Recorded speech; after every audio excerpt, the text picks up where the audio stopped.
हो गइलू सयाहन जवानी जियान करेलू।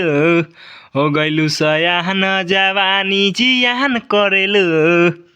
तो हेलो दोस्तों, आपका स्वागत है हमारे YouTube channel writer Mahesh Prajapati में।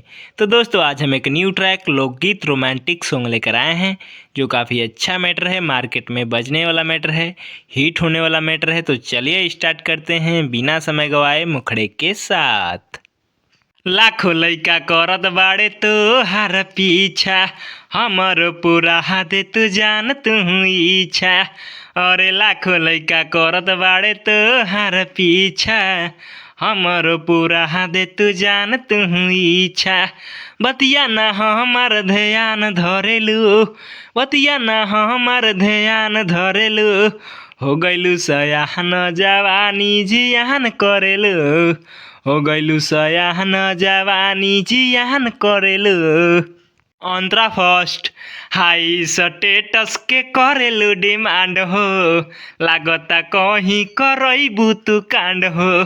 अरे हाई स्टेटस के करेलू डिमांड हो, लागता कहीं करईबू तू कांड हो।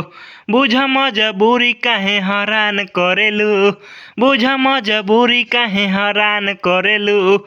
हो गइलू सयाहन जवानी जियान करेलू। हो गइलू सयाहन जवानी जियान करेलू। दोस्तों, अगर किसी भाई को ये फुल सॉन्ग चाहिए तो वो हमसे संपर्क करके इस सॉन्ग को ले सकता है। हमारा नंबर चैनल के डिस्क्रिप्शन बॉक्स में दिया हुआ है। तो दोस्तों, इसी तरह का बेहतरीन से बेहतरीन सॉन्ग पाने के लिए हमारे चैनल को सब्सक्राइब करें और वीडियो को लाइक करें, शेयर करें और कमेंट करें। तो चलिए मिलते हैं किसी नेक्स्ट वीडियो में किसी नए ट्रैक के साथ। तब तक के लिए बाय।